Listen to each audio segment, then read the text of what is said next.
Más allá de los lenguajes, por Jacobo Greenberg Silverbaum.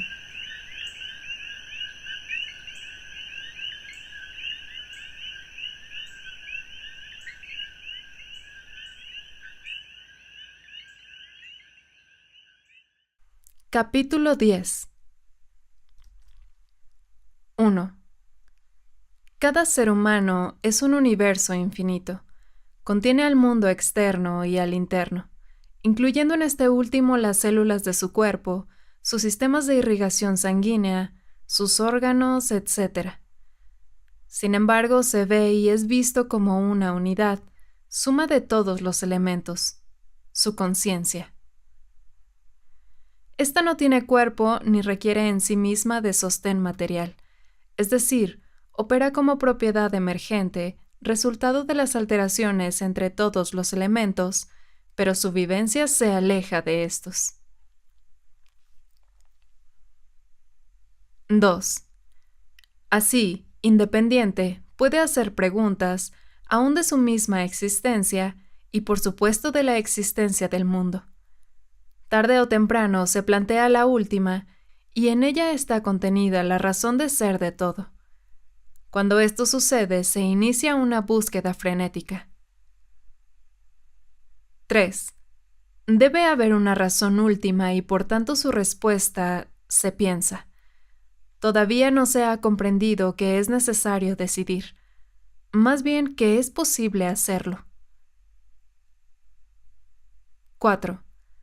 Las decisiones son infinitas en posibilidades.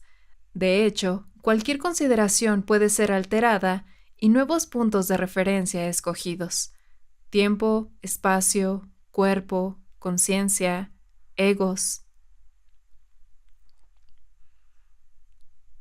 5. La última respuesta es cuestión personal. Si al plantearla se es capaz de incorporar en ella el ciclo natural del universo, se tendrá la posesión más equilibrada y por tanto estable. 6.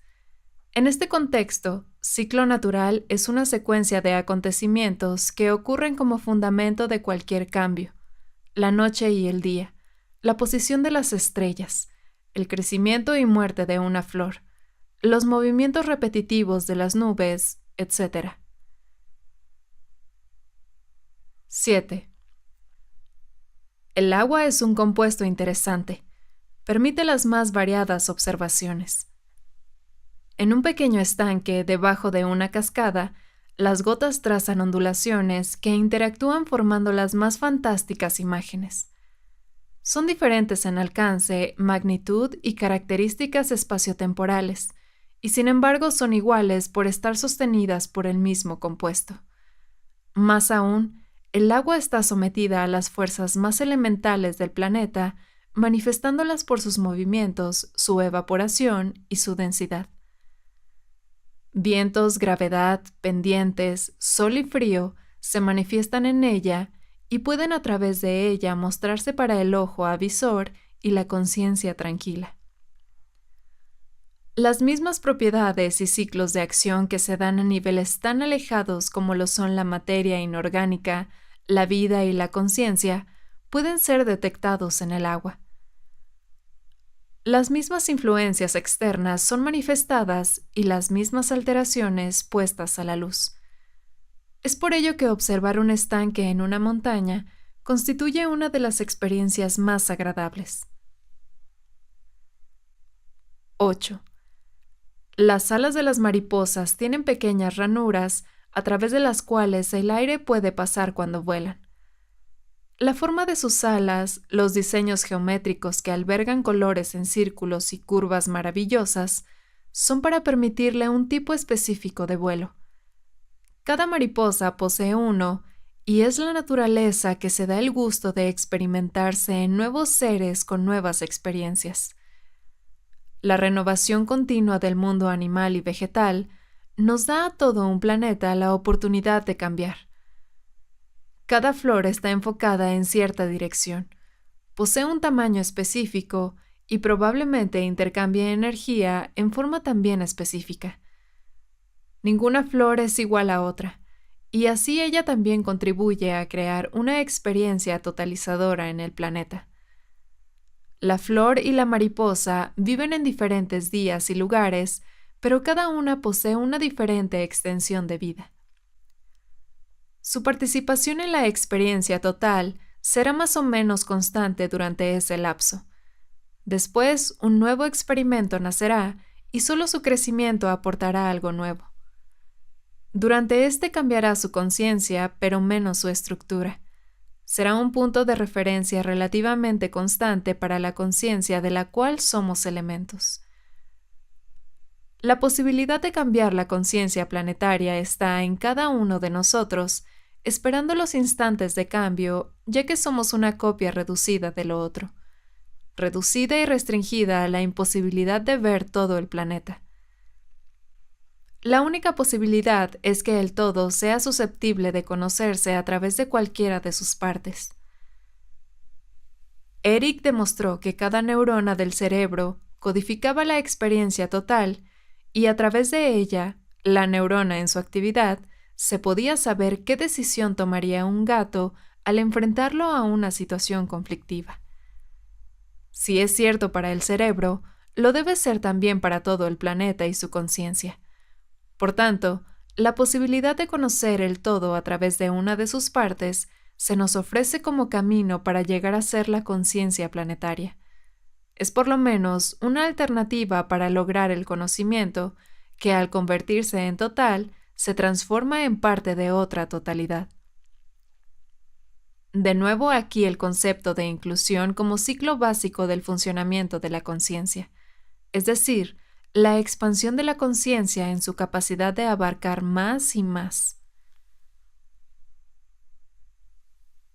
9. Si una conciencia existe como nosotros, pero teniéndonos de elementos constitutivos junto a los otros animales, plantas, rocas y montañas del planeta, es algo que debe todavía demostrarse. He hallado ciertas evidencias al respecto en forma de señales, experiencias con el mundo que así me lo hacen saber.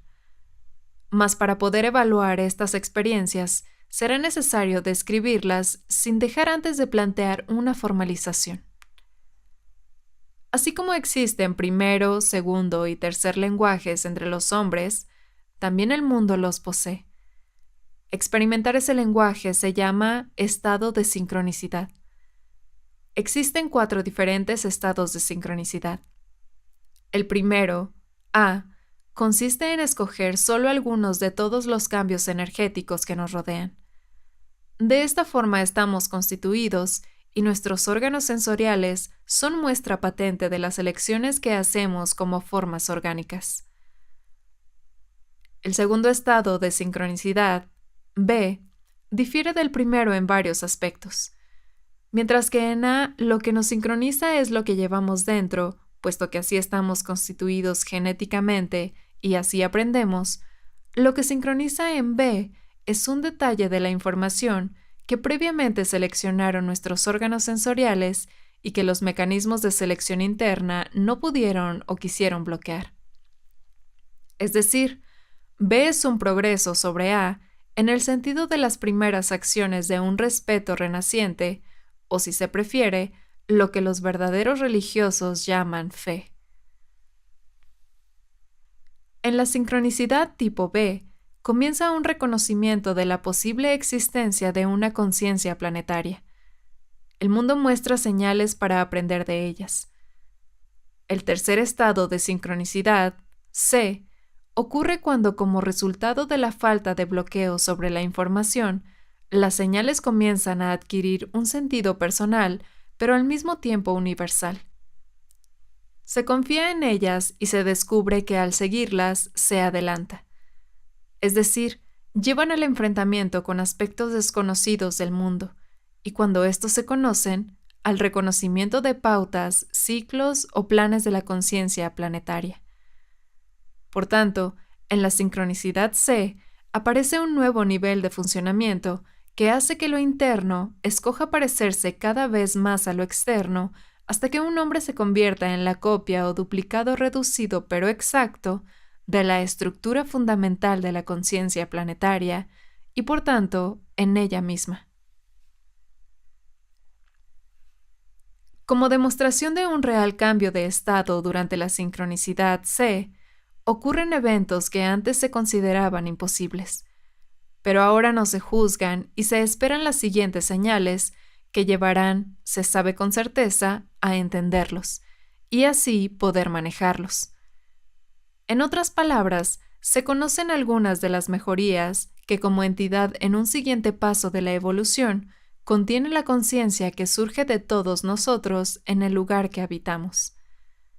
Y se empiezan a entender los límites de esta nueva conciencia.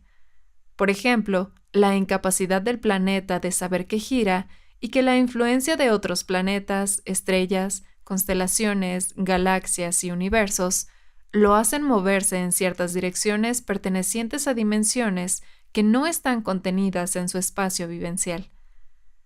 Y al saber de estas limitaciones, el ser humano despierta de nuevo a su cualidad de entidad con capacidad de expansión infinita.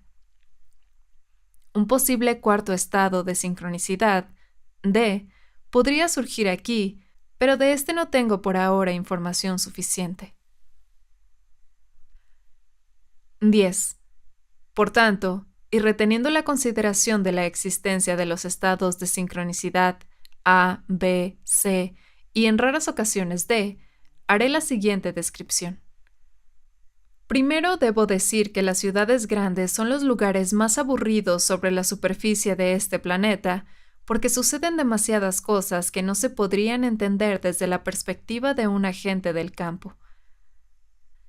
Me he dado cuenta que soy un hombre sencillo que se viste antes de ir a comer a la plaza de un pequeño pueblo y que sabe que debe estar atento para entender lo que sucederá a su alrededor. A tal grado será de simple y por tanto representante de lo fundamental y común a toda existencia.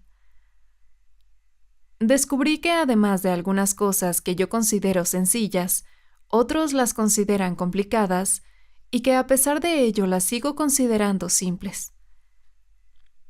Aprendí que bajar de una montaña puede ser muy divertido solo si se encuentra uno en el proceso de aprender a correr en ella, es decir, si se confía en ella. Entendí por qué amo a Yvette. Supe que en realidad nunca había cedido ante nada hasta el grado de hacerlo verdaderamente mío y que por ello sigo buscando. Sé que tengo una responsabilidad tan gigantesca que para mantenerme en ella debo vencer la inercia que en ocasiones se apodera de mí. Primero fuimos al mar. Durante el viaje recordé la primera experiencia que me hizo olvidar mis aprendizajes y egos. Sucedió en el interior de una casa localizada frente a Manhattan. Aquel sábado discutí con una tormenta y me di cuenta que existía una sincronicidad tipo B. Los rayos me hablaban y los pájaros me contestaron. Divisé la existencia de la sincronicidad C cuando comprendí que las señales guardaban una lógica que no era azarosa. Los truenos aparecían cuando era necesario y los pájaros cantaban cuando volvía a ser yo mismo. Por supuesto que durante la sincronicidad C, los eventos externos pueden ser compartidos. Eso es lo que ocurrió en aquella casa. En aquella ocasión mi acompañante oía el diálogo y lo entendía, pero la duda me asaltó y me olvidé que todo ello era la manifestación de una conciencia planetaria. Llegué a la conclusión de que necesitaba tiempo para aceptarlo con todas sus consecuencias, aunque a partir de ese momento viví en sincronización B. Por ello considero que fue necesario. En ocasiones los edificios adquirían significado y en otras las personas contestaban preguntas, haciéndome ver al mismo tiempo que las estaba planteando.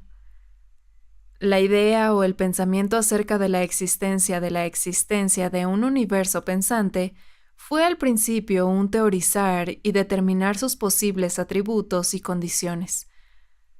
Así comencé considerando al cerebro como un modelo y encontré que la existencia de elementos estelares en interacción cambiante no era muy diferente de la de neuronas en interacción. Sin embargo, nunca consideré que para ello debía primero demostrar que el conjunto de hombres, plantas y planeta todo también poseía existencia en sí mismo. Es decir, di un salto sin resolver una condición intermedia. Quise aceptar el universo sin antes pasar por la naturaleza planetaria. Por tanto, me quedé varado. Decidí regresar a México. Y después de vivir unos meses en Tepoztlán, consideré la posibilidad de regresar de donde me encontraba y comencé a ver al hombre, y me pareció magnífico. También me sentí un hombre y entendí que todo lo que hago tiene un significado y me lancé en busca de este. Primero viajé a Puerto Escondido con Ivette. Encontré una compañera que me enseñó a amar y a confiar en ella, y juntos jugamos a aceptar nuestros mundos. Encontramos una playa en medio de incrustaciones rocosas. Desde su pequeñez nos imaginamos viviendo hace 1.000.000 de años, y al intentar resolver el problema de la alimentación, nos envenenamos con un fruto prohibido. Antes de alejarnos de ahí dolidos y con una sensación de náuseas, una roca en medio de las olas nos mostró una señal. El mar la había dividido en 4 porciones, trazando 2 líneas perpendiculares en una de sus paredes. Ivette reconoció una coloración rosada en el cielo y formas vivas en las nubes. Debo confesar que sucedieron muchas más cosas, como la construcción de un volcán de mi niñez y el descubrimiento de una Ivette que en momentos se convertía en mujer. Sin embargo, de ellas no he recibido contestación clara y por tanto no las describiré.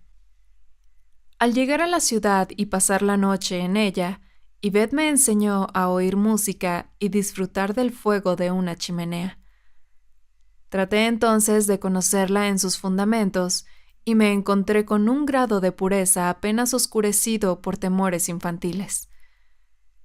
Vi que debía acompañarla en su búsqueda y reconocí como deliciosa la perspectiva de que ella decidiera hacer lo mismo con la mía. 11. Lo único que no requiere de señales externas para avisar su llegada es un ser humano. Basta lo que se siente y esa es la única señal. 12. En ocasiones me pregunto por el sentido que tiene dar a conocer todo esto. En otras no dudo, pues lo considero simplemente como un medio para lograr verdaderos amigos, aquellos con los que se puede aprender. 13. En fin, después de regresar de Puerto Escondido, recuerdo que Ivette y yo nos encontramos en Tepoztlán y no nos separamos durante la semana más extraordinaria que me ha tocado vivir. En el mismo Tepoztlán, rechacé como explicación mi pasado y comencé a pensar en términos de mi propia vida. Pude vencer mi sensación de muerte y de pronto la perspectiva de vivir en continuo aprendizaje y por tanto amor me llenó con tal fuerza que decidí ir más allá de mi usual honestidad y le planteé a un ser humano mis más olvidados y por tanto poderosos temores. Su respuesta me hizo amar todavía más, y en ese estado fuimos a la Sierra de Oaxaca. Después de un viaje cansado y lleno de nubes, valles, montañas y cascadas, llegamos a nuestro destino. La noche fue eterna y llena de sensaciones de desprendimiento corporal y aún desintegración orgánica con conciencia persistente. Jugué con la luz de la luna, que atravesando ranuras verticales de una choza, iluminaba en líneas plateadas mis manos. Reconstruí mi cuerpo y aprendí a manejarlo con ayuda de esa luz. La visión de una existencia con cuerpo se me mostró como requisito para permanecer en este mundo, y sin siquiera decidirlo, me vi en una realidad que todavía no había alcanzado a descubrir y entender. Sin embargo, las señales aparecieron. De pronto, el mugido de una vaca, el lamento de un puerco, el canto de un gallo o aún la respiración de mis compañeros empezaron a hablarme e indicarme cuál era el verdadero carácter de mi mundo. Al final deseaba ver el sol y junto a Yvette esperé durante siglos su aparición. Cuando la luz de las ranuras se abrillantó y adquirió un color dorado, me atreví a salir y vi lo que ya desde mi infancia reconocía como deleite, un nuevo amanecer. Una perra vino a alimentar a sus cachorros y observé su alegría por el nuevo día. Cuando Yvette y nuestros dos compañeros se levantaron, nos dimos cuenta con sorpresa que el joven barbado y de pelo largo que nos había invitado a dormir en la choza había desaparecido después de pasarse la noche recitando una oración hindú que en mí había estado sincronizada, posiblemente con experiencias de goce conceptual absoluto. Yo le había dicho que rezara hacia adentro, pues el sonido que hacía interfería con la noche. Yvette parecía a punto de nacer en 1000 soles y yo me di cuenta de su increíble sabiduría. Regresamos a Tepoztlán y juntos, Yvette y yo, nos internamos en lo que considero la experiencia más bella que he conocido. En realidad fue una continuación de la anterior, pero a un nivel de vivencia total. Se me presentó la oportunidad de visitar universos que yo no conocía. Sin embargo, acepté. Sentí que no era yo el que decidiría, sino una tecnología en manos desconocidas. En realidad fue la visión de una tecnología como fuente de aprendizaje la que me espantó. Ya había experimentado la desconfianza hacia lo que no fuese natural y consideré de nuevo que mi lugar era en mí mismo. Por tanto, regresé a un cuerpo que ahora sí decidí aceptar y a un mundo que se me presentó mucho más estimulante que otro. Estaba pues en mi cuarto viendo la luz y oyendo el sonido cuando me levanté a caminar. Si la ocasión anterior había aprendido a mover mis manos, en esta caminé por primera vez en mi vida. Agradecí el portento y traté de reconstruirlo en mi infancia. No pude, pero entendí que con mis primeros pasos, ya desde esa época tan remota y olvidada, había aceptado el mundo. Volví a acostarme y unos perros ladraron. Pensé la forma de callarlos y en ese momento la lluvia limpió todo. Los ruidos cesaron y lo único que permaneció fueron millones de gotas entremezcladas en un murmullo plácido y tranquilizador. Juntos, Yvette y yo tentamos al mundo y lo hicimos responder a preguntas, estados de ánimo y pensamientos. La lluvia renacía de vez en vez y siempre en momentos de amor. Así supimos lo que el amor significa para el mundo. Antes de ese día, a los truenos los consideraba como señales de peligro. En ese momento los entendí como caricias y besos. Supe así la magnitud de mi responsabilidad y me prometí tener cuidado. Me abandoné recorriendo todo mi interior y me sorprendí por su riqueza. La noche siguiente fue día y el amanecer apareció demasiado pronto. La razón fue doble. Pudimos conocernos en nuestra historia y ese conocimiento distrajo al tiempo. La tarde siguiente me encontré con la maravillosa sorpresa de Nuriem y Gerilo. Me relataron una vivencia que me hizo comprender la existencia de un estado de sincronicidad tipo D. Mientras yo me encontraba en la Sierra de Oaxaca jugando con la luz, ellos en México quedaron paralizados al ver que en la recámara de su cuarto una luz brillante aparecía. La descripción del cuarto coincidía punto a punto con una de mis visiones. El cuarto, el que Nuriem y Gerilo estuviesen acostados en cierta posición, etc. En la mañana decidimos excursionar por las montañas. Llegamos a una cascada y nos regocijamos con su frescura y humedad. Después de bañarse en ella, Nuriem y Gerilo me siguieron a través de un camino que estaba señalado por grandes piedras, árboles rosas de raíces carbonizadas, caras gigantescas labradas en rocas y hongos. Llegamos a un paraje que me hizo sentir en la época de los grandes reptiles y después, tras pasar por en medio de una roca gigantesca en la edad de las cavernas. De pronto todo se enverdeció, y rodeados por una vegetación selvática, nos paramos en medio de árboles quemados y tierra mezclada con carbón que parecía aún estar caliente. Al centro, la escultura inmensa de una calavera. Nos aproximamos a ella y reconocimos su construcción humanoide. Cada vez que decidíamos parar a descansar, coincidía con otra escultura rodeada de hongos, árboles quemados y otros color de rosa. Pensamos que esos lugares habían sido atractivos, o lo eran para los rayos de las tormentas, y que eso explicaba la cantidad de vegetación seca y carbonizada que los rodeaba. La existencia de esculturas que representaban caras parecían indicar que recorríamos un gran cementerio de gigantes que habían luchado contra la tormenta y sucumbido a sus golpes. El camino o vereda que recorríamos no era pues azaroso, llevaba hacia algún lugar y proseguimos. De nuevo vimos una cabeza de roca viendo hacia una pirámide que se elevaba sobre un cerro cercano. La abracé y sentí una tranquilidad tal que me hubiera quedado dormido si no fuera porque Gerilo deseaba continuar. Por fin llegamos a un círculo de 5 o 6 metros de diámetro, excavado en la tierra y rodeado de árboles carbonizados. Uno de ellos estaba realmente destruido por una llama de una energía inimaginable. La superficie del espacio circular era negra, como si el fuego también la hubiese alcanzado. Me senté en su centro y un ruido profundo y vibrante comenzó a oírse. Permanecí solo durante 1 hora mientras Nuriem y Gerilo recorrían los alrededores. Atardecía y deseábamos regresar al valle.